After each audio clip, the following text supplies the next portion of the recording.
What is up, everybody? Welcome to Cinema Trip Reviews. I am Wyatt, and today on the show, I'm giving you a double dose, a double feature of Arachnid terror here with Infested and Sting, two movies that kind of came out within a month or so of each other, both having to deal with spiders and arachnid horror. So I decided to kind of give them both a watch, kind of compare and contrast them, and kind of give everybody my opinions on both movies and see which one is the better one stacked up against each other. So the first movie I'm going to be talking about today is Infested. This one's actually just recently released on Shudder in case anybody wants to go check that one out. This movie was directed by Sebastian Vanacek, who is actually going to be directing one of the two, yes, I said two Evil Dead movies that are going to be coming out eventually. They have two of them in production right now. For those who haven't seen my Evil Dead reviews, check those out. I actually did Evil Dead Rise whenever that dropped about a year or so ago, so go check out those reviews. So the story with Infested, for those who don't know, it's pretty much just Wreck with spiders. For anybody that hasn't seen Wreck, it's pretty much just like a found footage movie in a big ass apartment building where a virus was unleashed and there's zombies terrorizing everybody, and people can't get out because it's quarantine. The cops will not let them get out. If they try to get out, they try to shoot or kill them. Kind of similar situation with this. A huge ass spider outbreak happens in the middle of this apartment building. The cops and police are not allowing them out because, as you know, they're under quarantine.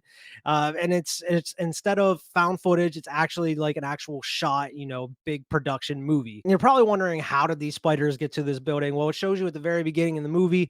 These guys go out into the vast middle of the desert. They're overturning rocks, trying to find spiders and insects or what have you. Find a big ass gaping hole in the ground. They decide to fucking smoke it out, get these spiders out of here.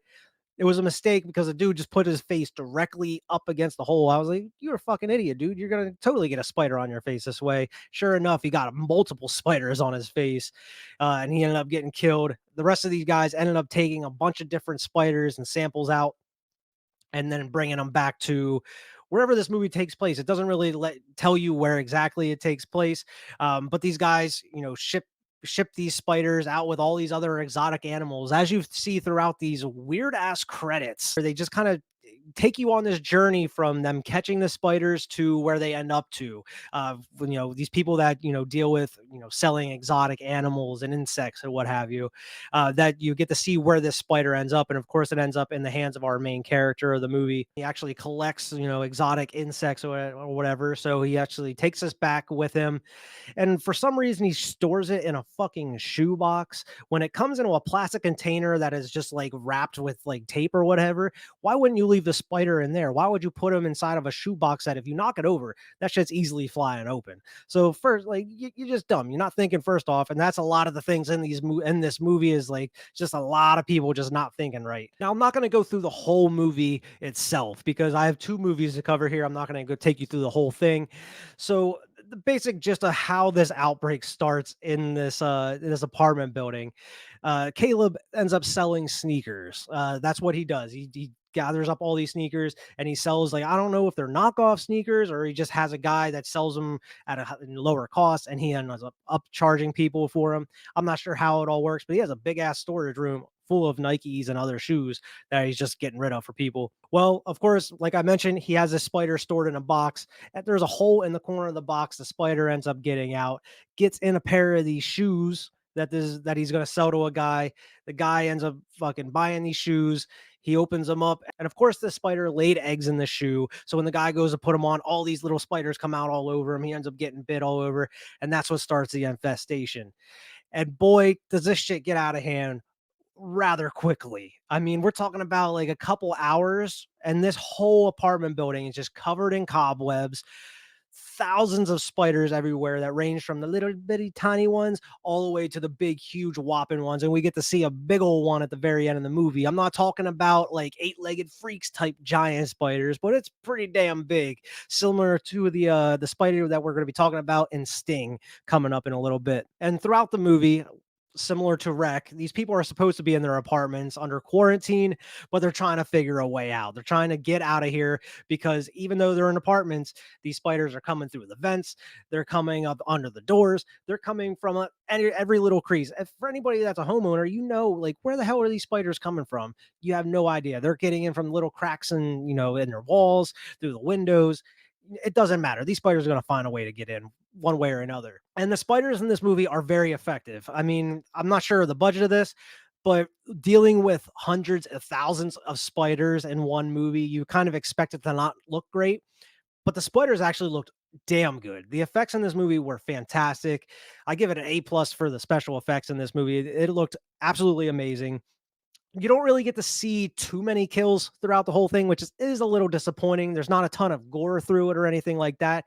It's more so just giving you that uncomfortable feeling of, okay, there's thousands of fucking spiders everywhere.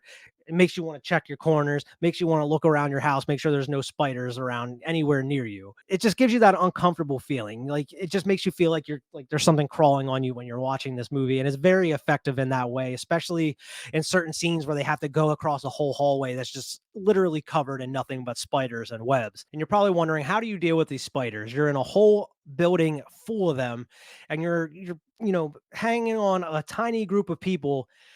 What do they do to survive? Well, most of it is just running around. You don't have really any weapons at all. So what do they use? They have flashlights. They figure out that light is what kind of makes these spiders kind of stay at bay. Whenever they point a light at them, they kind of just stop and freeze. And then as soon as the light goes out, they start pretty much charging at them. It's kind of like the Mario games with the boos in a way. They just stop. They don't even pay attention with you for a while. And as soon as you start turning away, they coming right at you. And there's a couple of decent effective scenes, especially towards the end of the movie when shit's really ramping up, when they're running up a staircase and they have to just keep turning around to hold the light on them to stop these fucking big ass spiders coming after them. But as far as like kills go, there's not really too many amazing or gnarly kills or anything like that. There's a couple pretty, I wouldn't say gruesome, but very eerie, creepy scenes, especially like the one they go to visit this old lady who lives in the building who everybody's pretty much friends with, and they get in there and there's already webs all over her apartment. And they're like, okay, this is probably not good. And she's just laying there in her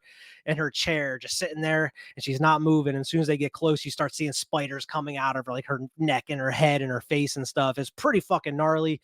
A lot of it is covered in darkness to kind of shroud some of the CGI and whatnot, but it still works. It's very effective all the way up until the end. But there is a lot of stuff that isn't as effective or doesn't work for me. And a lot of those things really just are the characters and the story throughout the movie itself. It doesn't really ruin a lot of the spider action that you see through a majority of this movie. But what didn't work for me was just the characters. A lot of them are just unlikable, especially like your main character, Caleb. He doesn't really want to take responsibility for anything that he does. He's always down in the dumps about himself, saying like his life's a piece of shit, what have you. And then when everybody figures out that it was his fault, he tries to place the blame on somebody else. He doesn't like to, take responsibility for his actions. He's just all around not really a good character. And then everybody around him is also just not really a good character at all. His sister is kind of a dickhead. He's always going into his room, turning off the lights and shit, working, renovating the apartment when he's trying to sleep. His sister's kind of a bitch.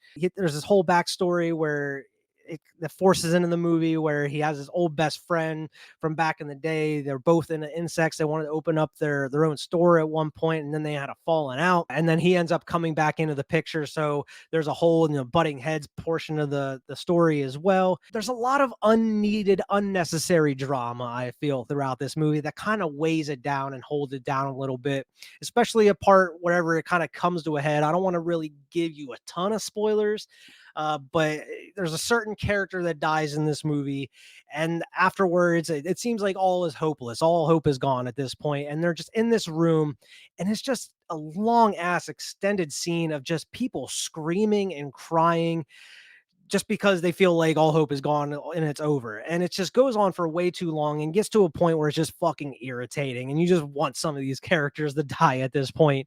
And that's just how I felt throughout the movie. And not only that, but the story itself with the drama between the main character Caleb and his sister, and the main character Caleb and this his buddy that that he had a falling out with.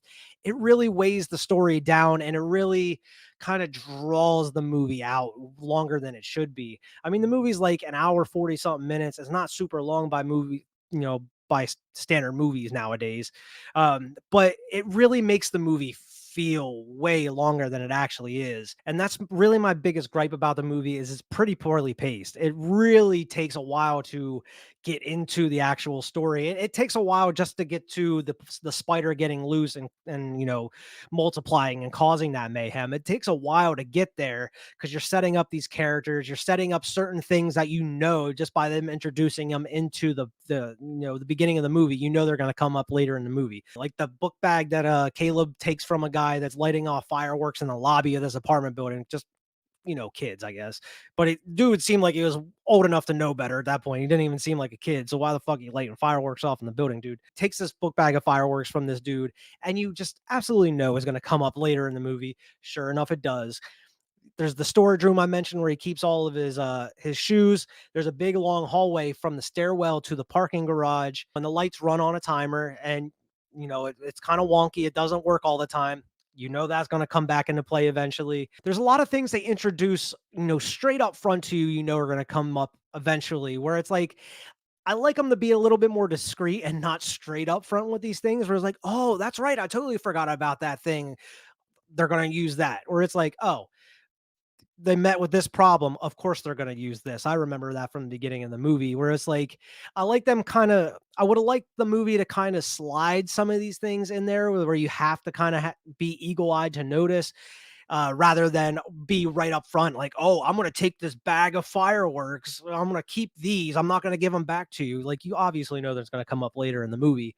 I don't know. I just like movies when they're just being a little bit more sneaky about, the callbacks or whatnot. But my biggest part of the movie was it just how poorly paced it was. It takes a hell of a long time to get into it. It focuses way too much on the drama between the characters, and the drama between the characters just isn't that interesting to begin with because the characters just aren't that interesting or likable to begin with. So that automatically just went down a couple points in my book. The thing that saves this movie overall is the damn spiders. Is what everybody came to this movie for, was the thousands of spiders, and that's really what carries the movie. Just the way that it was done and the way that they portray these spiders was fantastic. It's the exact sort of creepiness you would expect. Just standing in the bathroom and you see something crawling in the mirror behind you. You're like, oh, where did it go? It's not there now. Or, putting on a shoe and feeling something crawling around in your shoe. It's a lot of realistic scares you can expect in everyday life, but they use them very creatively throughout the movie. And then, of course, once shit goes haywire, where you can't even, take two steps without seeing a ton of fucking spiders. There's a lot of interesting different routes that they take with the movie. This movie has a lot in common with Wreck, down to the police and the SWAT teams not allowing them out of the building. They're quarantining them. They even get down to the parking garage to get out. The police are already held up in the parking garage, holding the door shut. They're not allowing them out. They even fucking tear gas them. They even throw like tear gas in to, get them away from the door and whatnot. They're not outright going out here and killing these people like in Wreck or anything. But there's a lot of, there's a lot of similarities between Wreck in this movie. You can even say there's some similarities with like Evil Dead Rise in this movie in a way. But like I mentioned, for, the amount of spiders that they put in this movie, they do look damn good. They look absolutely great, whether they're tiny or huge or just a ton of different spiders all in one group. The effects are absolutely fantastic, especially like the webs and everything. One of the highlights of the movie is like what I mentioned with the timer, the light timer in the hallway. These people have to get from one end of the hallway to the next. And the last person that goes has to beat the timer to the very end, before the light goes out and they get flooded with spiders. It makes for a very tense scene. It makes you really wonder why these people just don't run to the end of the hallway instead of they're like creeping and crawling, going really slow, trying not to disturb the spiders. Where it's like the lights on, fucking book it, run to the end of the hallway. What are you waiting for? And that's really like, I mean, you could say that really about most horror movies, the whole what the fuck factor, where it's like, what are you doing? Why are you doing this? What is the process behind this decision making? There's a lot of that in this movie where it's like, why would you do that? That doesn't make any sense. There's a lot of that in this. So, I mean, the pacing is at fault here. The characters are at fault. And then the ending, as the ending is, in my opinion, was very lackluster. I don't want to really go into a ton of spoilers or anything like that, but it doesn't really make much sense in the grand scheme of things. It goes back to like the whole decision making thing. The characters make a decision where it's like, why would you make that decision? It seemed like you were kind of safe for the moment. They seemed like things were kind of handled or kind of settled at that point, and then you just kind of fucked it up even worse at that point. A lot of questionable decisions by the main characters in this one. But Infested as a whole, if you're looking for a horror movie that has a lot of creepy, insect and spider scares, they are in there, especially if you're scared of a bunch of insects. You're going to definitely be scared of this movie because there are thousands of spiders in this one. It's very effective. They look great, and that's what makes it so effective. And they're used somewhat sparingly as far as the kills go as well. They don't really dive into too many crazy kills. There's a couple in there that are decent, but there's not as much over the top kills or anything like I was expecting for this type of movie, especially with the amount of spiders you have in this. You would expect there to be more over the top, outrageous, crazy kills. There really isn't. They really kind of I'm not sure if it was a budget thing, but they really kind of cut away from certain scenes or certain kills. They cut away from certain areas. I feel like there was a lot more they could have done with the spiders. Yeah, there was a ton of them that were running after people and chasing people and getting certain people, but I feel like you didn't go as far as you could have with the spiders. I feel like there was a lot of creepy or gross shit you could have done with it, but you just chose not to. There was a lot, there's a lot of meat left on the bone you could have had, but you just didn't take advantage of it. But overall, out of like a buy it, rent it, or miss it for Infested, I would say a rent it. I would definitely say go on Shutter and check it out. If it goes in the mood, if it comes out on like physical media, I definitely don't recommend buying this one. Definitely check it out at least once though, especially if you're a fan of Rec. Like I'm a huge fan of Rec. I really like that one. Definitely go check this one out. It's a pretty decent movie. Like I said, the pacing's a little off. Has some decent scares and decent creepy parts in there. The spiders are fantastic, but overall the pacing and the characters kind of drag it down a little bit. My favorite character of the movie was the MMA dude. He was the only one that kind of had a cool head above him, was the only really decent, cool character of the movie. So if you're watching, definitely keep an eye out for that MMA dude. He was the best part of the movie. So for the second movie of this video, I got to watch Sting. This one actually released to the theaters. It didn't go straight to streaming or anything. This movie was directed by Kaya Roach Turner. This one was definitely more of a big budget movie. When I watched the trailer of it, I didn't really know what to think. It kind of gave me a lot of like Blumhouse horror type vibes, which especially nowadays is not a good thing because Blumhouse has really been missing with their horror movies. They've been trash as of recently. So I was really skeptical going into this one. For those who watch the trailer, you may know what I'm talking about as far as Blumhouse vibes. It just kind of gives you that very clean looking like type horror movie. And it kind of has like a kind of a cheesiness about it in a way. Whereas, like, if you saw the trailer for like Imaginary or one of these other Blumhouse horror movies that come out recently, if you saw the trailer for this one, you may know what I'm talking about. Where this girl has the spider as a pet, and it can kind of communicate with her whenever it's hungry. She has like the little, what the Apple, notification tone, where it's like the whistle, like the and the spider actually hears that and starts doing it itself. So whenever it's feeding time, you hear the spider go, and through the trailer, it makes you feel that it's doing this throughout the whole movie. Like whenever it's on the hunt or the squirrel's looking for the spider, you hear the, or whenever someone's like, in a horror movie where they're lurking around looking for the killer or looking for the monster, you hear it in the background. It gives you those vibes. It kind of gives you that cheesy hook of the story in a way. And it's something I would expect it out of Blumhouse, a Blumhouse type movie. And surprisingly, it was used very sparingly. I mean, it's mentioned a couple times throughout the movie, but they really don't overdo it at any point. And there is one big difference between the movie I just talked about, Infested, and this one. Whereas Infested is an apartment building full of fucking thousands of spiders just causing mayhem. In this one, it is only one spider. And it's not just one spider, it's one big ass spider. And I'm talking big, big spider, not a giant spider like eight-legged freak spider, but I'm talking about a pretty damn big spider, big enough that it can kill an adult human male pretty damn easily and crawl around an apartment building and snatch people and drag them down vents and whatnot. And just because it is one spider as opposed to thousands of spiders, it doesn't make it any less creepy. They really found a way to utilize this spider and make him very creepy. And it even utilizes the first person POV aspect, going through vents, spying on people, climbing around the ceiling and what have you. It's used very effectively. One of the things it does have in common with Infested is it does take place in a big ass apartment building that is kind of going through and causing mayhem and everybody, and it's kind of wreaking havoc over the residents of the different apartments in the building. And the way that the spider gets in this building is vastly different from Infested, where this one's kind of like an alien in a way. I mean, it is an alien, I guess. It involves aliens. At the beginning of the movie, you hear like a news report talking about like what is it, like meteors or coming down into orbit or what have you, and you get to follow this meteor falling through orbit, and it just turns into this little tiny thing that shoots through a window into this dollhouse, and it goes directly into, I gotta say, it's a damn impressive opening credits. It's a very entertaining opening credits of this little meteorite landing in through this window into this dollhouse that's in an attic, and it hatches open, and it's the spider and the egg.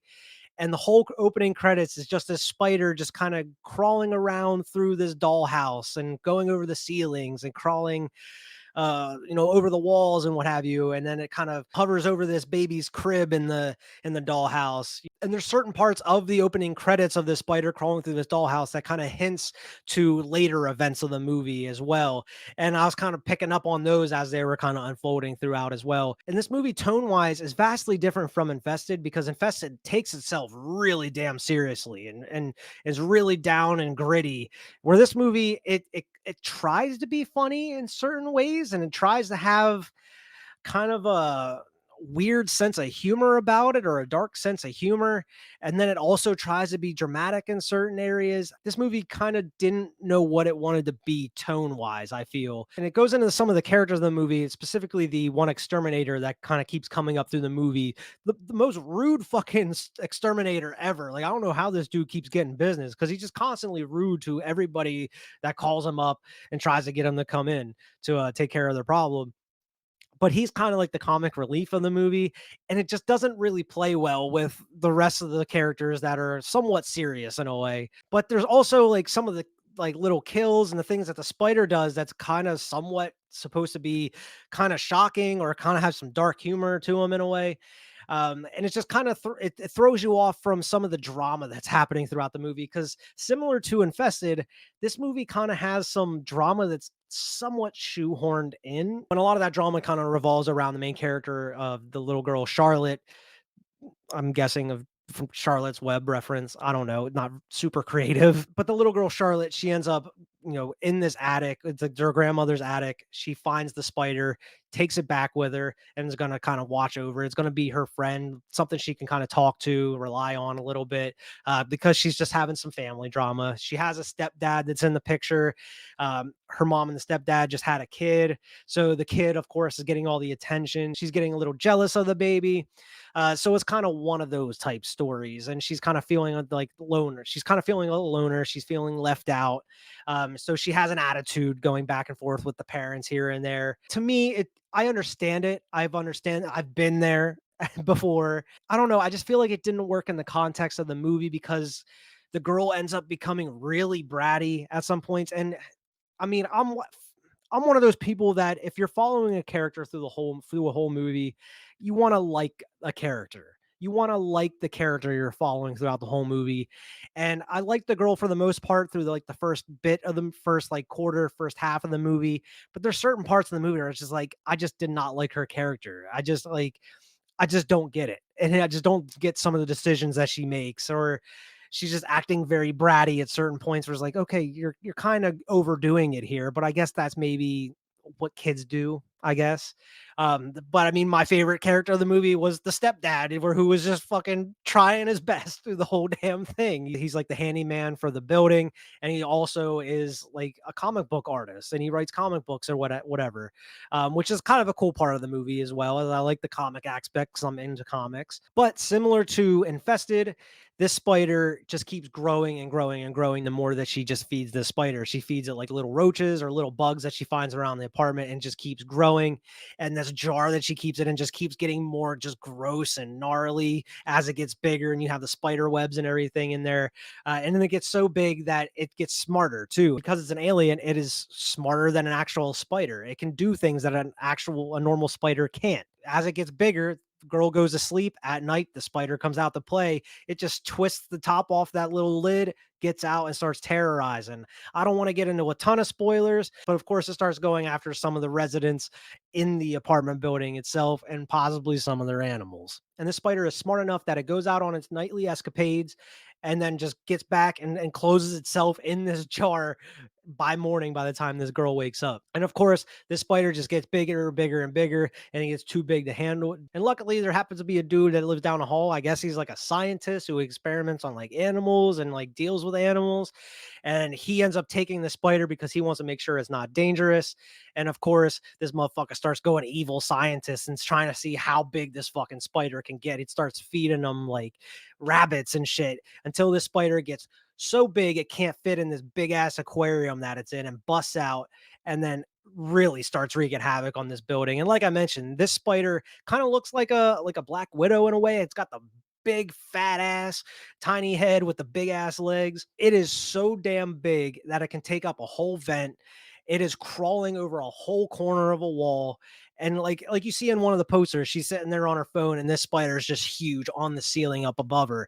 No lie, that's about how big it gets in the damn movie. At that point, once the spider is that big, it just kind of turns into like a run of the mill monster movie at that point. It's not really being super creepy as like a little spider running around or like on like a corner of the wall or crawling behind someone's head or something or on someone's sleeve. No, this fucker starts going out and it goes full monster movie at that point in time. And it kind of goes into some territory of other monster movies that we have seen. It's some shit we have seen before, but they do keep it creative enough to keep us locked into the movie. Now, since this is a horror movie and we do have a monster, there's got to be some deaths, right?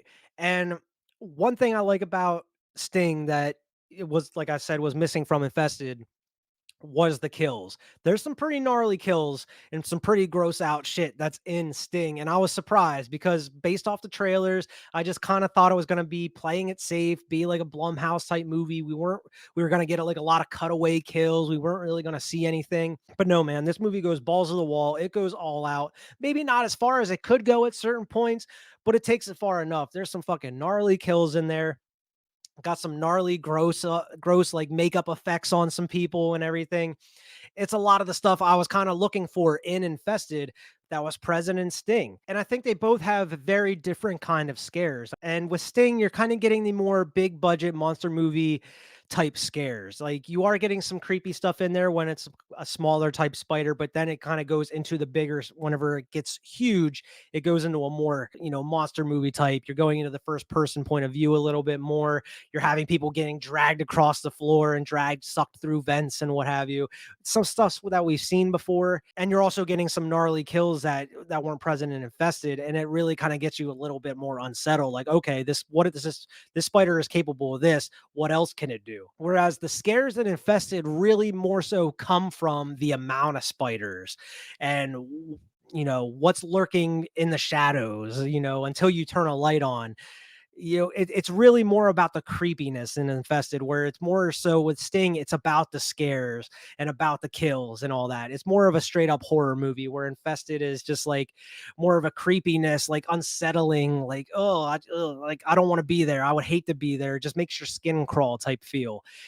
You don't get that kind of scare in Sting. But with Sting, even though I wasn't as invested with the drama in it, this movie was paced very well. I didn't get really bored at all. This movie just kept going bang, bang, bang, one thing to another. It didn't linger on the characters or their drama too long until it would cut to some more spider action.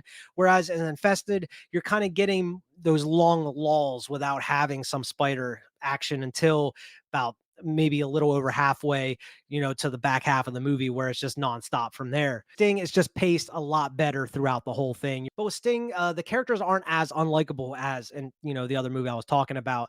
The main girl, Charlotte, she is pretty decent throughout the movie. Like I said, throughout the middle of it, she kind of turns into a brat for a little while. I really like the main character of the stepdad. He just kind of just trying to doing his best the best that he can. I mean, he does have his moment of weakness that he has throughout the movie. You're like, all right, dude, you're kind of being a dick. The mom in the movie, she's okay. I feel like she doesn't really do much throughout the whole thing, so I don't really have too much of an opinion on her. She is like a typical mom in these type movies. You have a couple of old ladies that live together. It's like I guess they're related to the family. The one has severe dementia. She like you would talk to her for like 5 minutes, and then 5 minutes later, she doesn't even remember what you were talking about or that you're even there. And there's a couple little comedic scenes with her throughout the movie as well. I think the comedy with the old lady kind of worked a lot better than the comedy they tried to insert with the exterminator type dude. It didn't feel as forced. And then you have this other old lady that lives with her who is just straight up like a cartoon villain, man. Like the haircut, she just has like this straight ass down, like gray haircut that's like straight like a Karen cut, and it's just straight at the sides.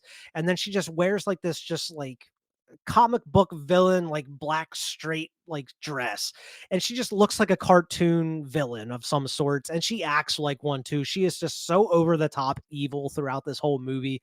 It just kind of takes you out of it in a way, and it just kind of like you don't really understand what tone they're going for through the movie, because you do have serious parts of the movie with the drama.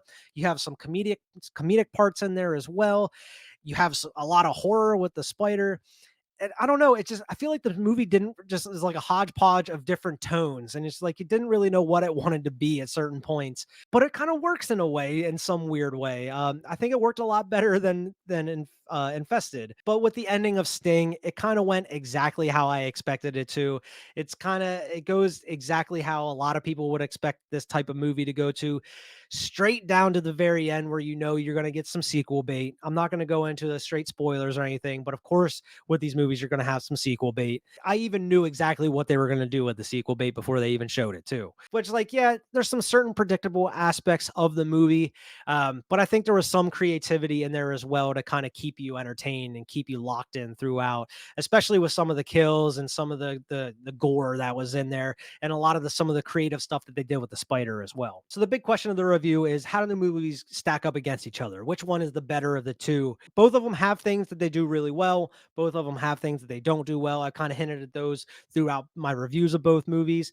They both complement each other really well. Some things that work well in one movie don't work well in another, vice versa. And of course, the main thing is one movie has a ton of spiders, one movie only has one giant fucking spider. It's really just kind of comes down to what scares you or what you're looking for in a horror movie or this type of movie.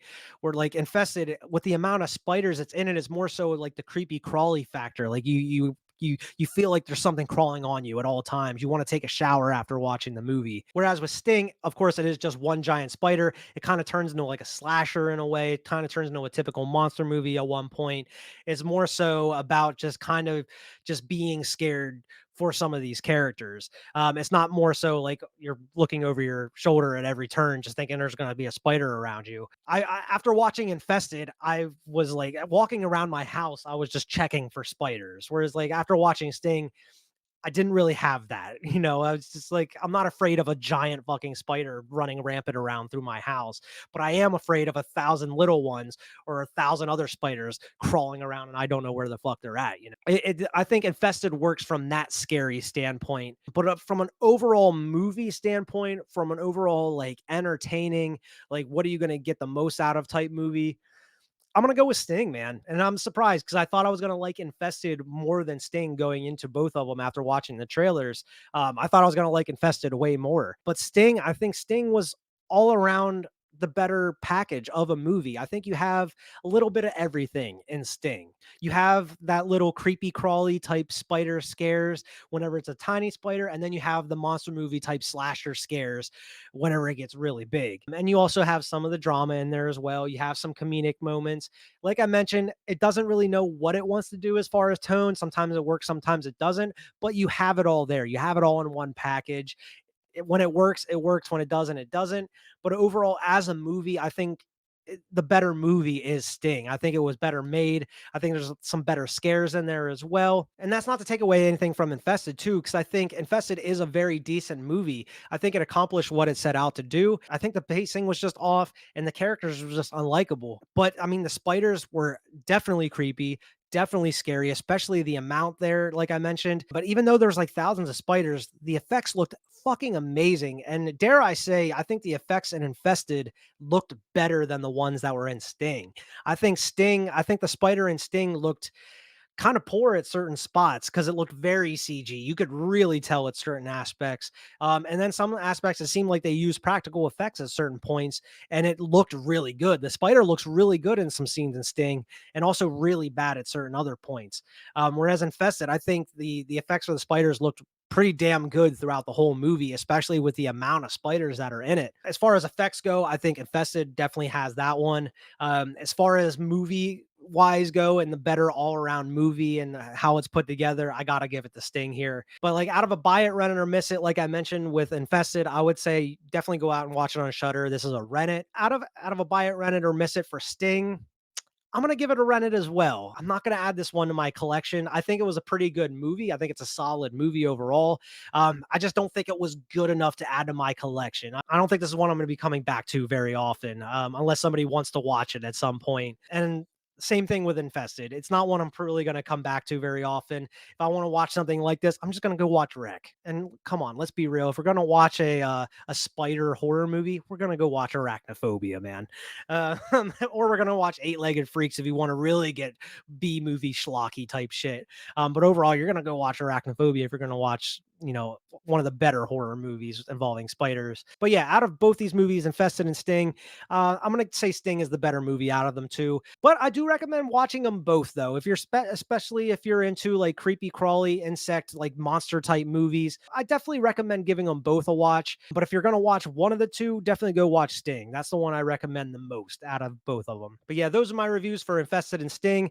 If you have seen the movies, let me know what you thought about them in the comments, what you liked about them, what you didn't like about them. And as always, make sure to like, share, and subscribe. Go check us out on Twitter and Instagram at Cinema Trip Reviews. Also, wherever you get your podcast, drop in and leave us a good review there as well. And we'll see everybody next week.